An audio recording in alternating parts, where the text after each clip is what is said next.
I heard my daughter laugh at her own funeral. Not a memory. Not my head messing with me.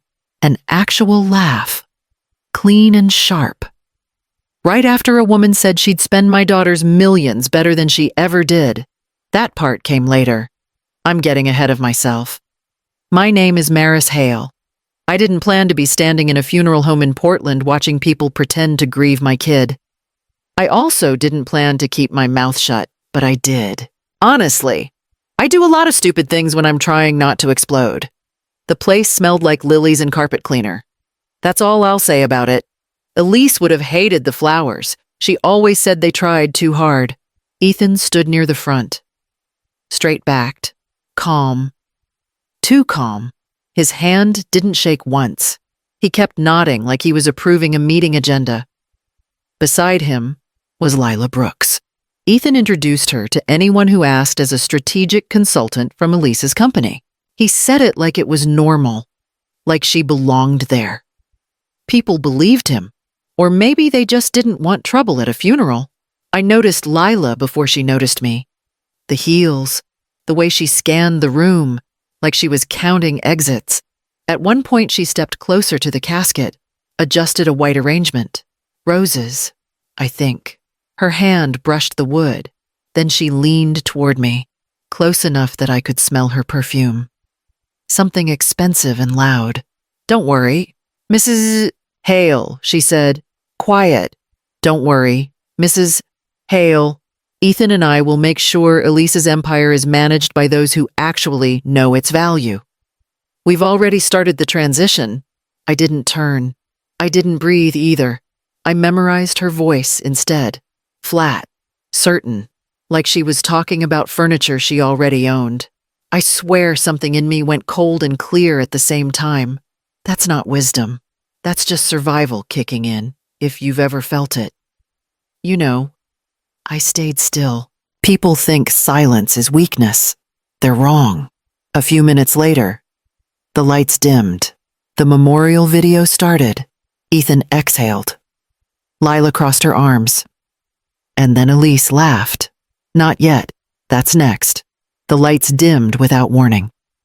Someone near the wall fumbled with a remote. A man from the funeral home cleared his throat and murmured something about a memorial video Elise had requested. Requested? Like she was still scheduling meetings. The screen showed her as a kid first. Bad haircut. Missing tooth.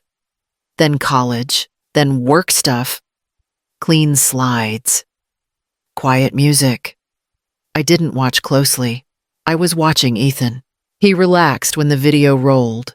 His shoulders dropped like he'd been holding something up too long. The screen went black. People shifted, someone sniffed. The music cut. Then Elise came back on. Not a photo. Not a montage. A live clip. Her face close to the camera. No smile. No warning. She looked straight out at us. At me. I felt it in my chest. Like a tap on the sternum. She laughed. Short. Controlled. Then she looked straight into the lens. If this video is playing, it means I'm gone.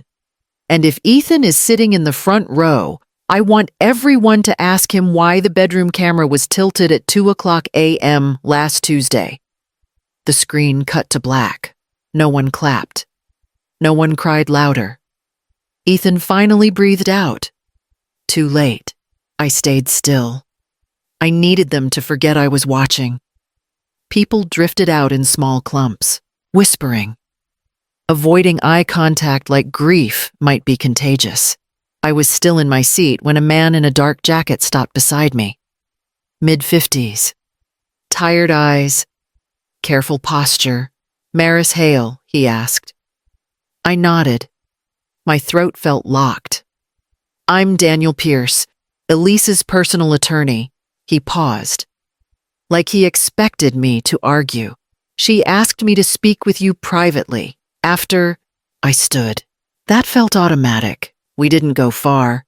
Just a quiet corner where the hum of the building swallowed words. That video, he began, lowering his voice, was delivered directly to the funeral home. Sealed file, locked playback, locked how I asked, no editing, no skipping, no early cutoff. He watched my face. Elise insisted it be played in full. I let that sit. Elise hated being cut off. Daniel reached into a slim folder and handed me a single sheet of paper. Folded once. Her handwriting. Tight and slanted, like she was in a hurry. If they're there. Mom, you'll understand. I pressed my thumb into the crease. I didn't cry. That part surprised me. I'd already used up my tears earlier. In the car, screaming at a red light like an idiot. This was something else. She also asked me to give you access to her personal records. Daniel added, only you. He slid a card toward me. A list, password hints, old phrases, the kind Elise used when she didn't want anyone else guessing. Stuff from when she was little. Stuff no one else would remember. She changed things in the last few months. He continued, calendars, drafts, notes she never sent. I looked up. You didn't read them. He held my gaze. She told me not to. That mattered more than he knew. I took the card. My hand shook, not from grief, from focus, the kind that narrows your vision until there's only one path forward. If you've ever felt that shift, you know it's not dramatic.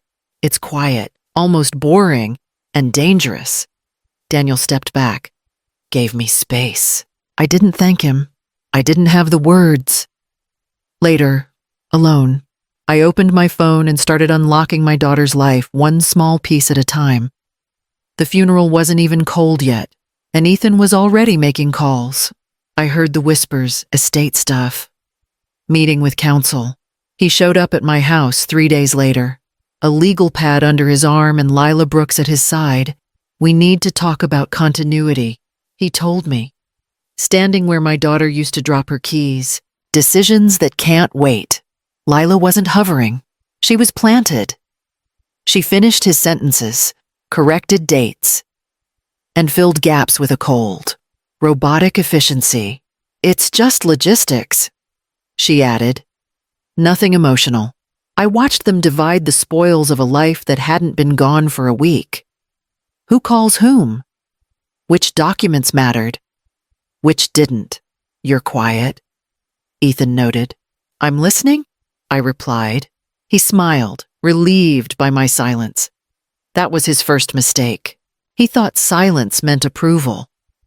He didn't realize I was simply measuring the speed of his betrayal. While they tracked numbers, I was starting to count the seconds they'd cost my daughter. The estate meeting happened in a conference room that smelled like old coffee and copier heat. Daniel Pierce sat at the head of the table. Ethan took the chair closest to him, gesturing for Lila to follow, but Daniel held up a hand, cold and final. This meeting is for legal beneficiaries and trustees only. Ethan, Ms. Brooks will have to wait outside. Lila's face tightened, but she retreated. Ethan was alone when the hammer dropped. Daniel opened a folder. Didn't look at Ethan when he started. Elise Hale placed all personal and business assets into an irrevocable trust. He began. Effective immediately. Ethan's pen paused mid-stroke. That can't be right. Daniel kept going. The trustee is Maris Hale. I didn't react. I'd practiced that part. So how does distribution work? Ethan leaned forward. Calm voice. Tight jaw. There is no distribution at this stage, Daniel replied. You don't have access. Lila's eyes flicked to Ethan. Just once. Sharp. Daniel continued, reading from the document like it was routine. The trust is under a mandatory forensic audit. No assets will be released until the medical examiner and an independent investigator confirm there was no unnatural delay in seeking emergency care. Until then, Maris Hale has sole authority. Lila's mouth opened, then closed. Her legs stopped bouncing. No harm, Daniel added. Including willful neglect. Ethan shifted. That's vague. Daniel didn't blink. No violation of medical duty during the final months of Elise Hale's life. Silence dropped hard. That's absurd, Ethan muttered. I was her husband. Lila leaned back. Slow. I watched the math happen on her face. She'd already arrived at the answer. You told me there was a will. She murmured to Ethan.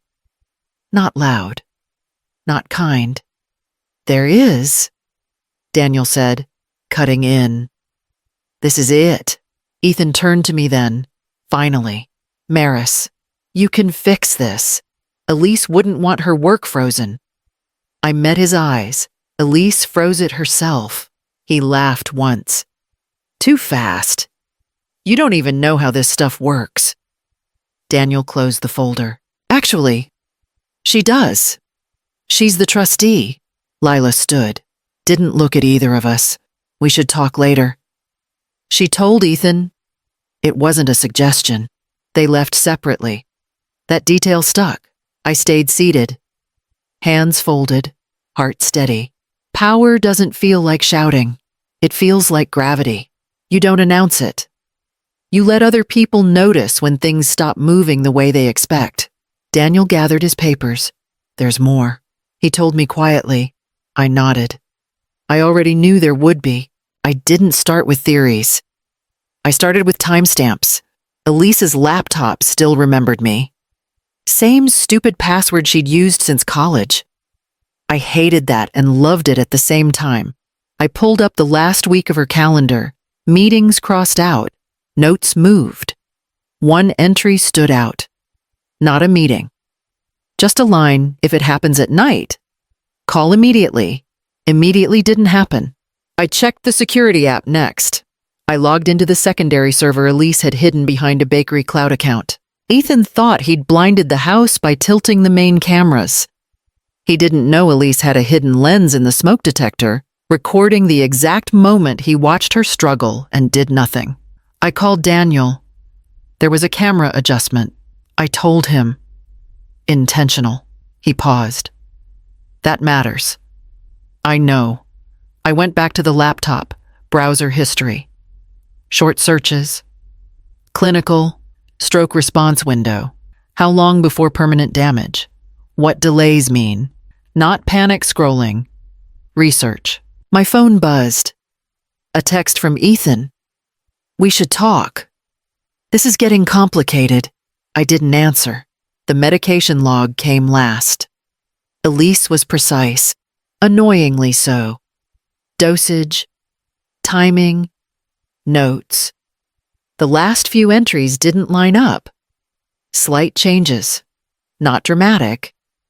Enough to dull symptoms, enough to buy time. Elise had a severe heart arrhythmia. It was manageable, but a crisis required an immediate injection or a call to 911. She wasn't dying of a long illness. She died because they turned a treatable 10-minute episode into a permanent silence. That part hurt more than anything else. Fine is such a small word for what she lost. I drove to her house. I needed to see the room. I drove to her house, which was now sealed with yellow tape. I didn't need to go inside. I had the crime scene photos Daniel had obtained. In the high-resolution shot of her nightstand, I saw it the medication bottle. The cap was blue. Elise's emergency meds always had a red flip top for quick access. Someone had swapped them. My phone rang. Lila, this time. You're digging, she said. No greeting, no softness. I'm organizing, I replied. You don't understand the medical side. I understand timing, she exhaled. Sharp. You're making this worse. For who I asked. The line went dead. I sat on the edge of Elise's bed and checked the call log. No emergency call, not from Ethan, not from Lila. Nothing until it was already too late. I wrote the minutes down, from symptom onset to silence, from silence to the call that finally came. There are gaps you can't explain away. There are gaps that explain everything. Chapter 7. One sentence was enough. I didn't confront anyone. I learned a long time ago that confrontation gives people something solid to push back against. I needed air, space, noise in their own heads. I caught Ethan in the hallway outside Daniel's office. He looked tired. Not grieving, cornered. The attorney asked detailed questions about that night. I told him, like it was an afterthought. His walk slowed, not stopped. Just slowed. What kind of questions? Timing, sequence. I shrugged. The usual. He nodded too fast. That's normal, I'm sure. I replied, and kept walking. Later that day, Lila called me, straight to the point. No warmth left. I heard there was a video at the funeral, she said. More than one. There was another release recorded. I told her. Different angle. Silence stretched. I let it. Does it show? Everything she asked. I haven't watched it yet. That wasn't true, but truth isn't always useful. She exhaled hard. You should be careful with things like that. I've been careful my whole life, I replied. This part's new. After that, I stopped talking. No calls, no updates. I let them sit with what they imagined. It worked faster than I expected. Ethan started sending messages late at night. Long ones. Rambling. Explaining things I hadn't asked about. Lila stopped calling altogether. She switched to texts. Short, nervous, typos creeping in. Daniel noticed the change before I mentioned it. They're circling, he told me quietly. That's what people do when they think the ground's about to give. I nodded. I didn't feel satisfaction. I felt steady. That mattered more. Once. Alone in my kitchen. I almost told Daniel everything at once. Almost pushed the whole stack forward and ended it. I didn't. I wanted to see who cracked under the weight of their own stories. Silence doesn't look like much. But it leans on people. Hard. Lila didn't come to me. She tried to cut a deal first. But when Detective Moreno played the audio from the hidden smoke detector, the sound of Elise gasping while Lila whispered, "Not yet, Ethan." Her lawyer's face went pale. The deal was off. That's when the shaking started. That's when she realized there was no exit. Daniel told me later. Not by name. Just a referral who doesn't like surprises. Lila talked fast. Too fast. Jumped ahead of herself. That's what panic does. It makes people confess to rooms that aren't ready to hear them. By the time investigators reached out, I was already at Daniel's office. I stayed in the chair by the wall, close enough to hear, far enough to not be part of it. A woman introduced herself as Detective Moreno. Plain clothes, notebook already open. "No theater, Ms. Brooks," she began. "We need you to walk us through the night Maris Hale collapsed." The room went quiet. Not shocked quiet, working quiet. Pens moved. A chair creaked. "She had a condition," Lila went on, words tumbling now. He said it was a matter of time, that we just needed to not interfere with what Moreno asked. "With nature," Lila answered, and flinched at her own phrasing. I didn't move. My hands stayed folded. This wasn't about me reacting. This was about letting gravity do its job. Moreno glanced in my direction once. Just a flick. Then back to Lila. "When did you finally call for help?"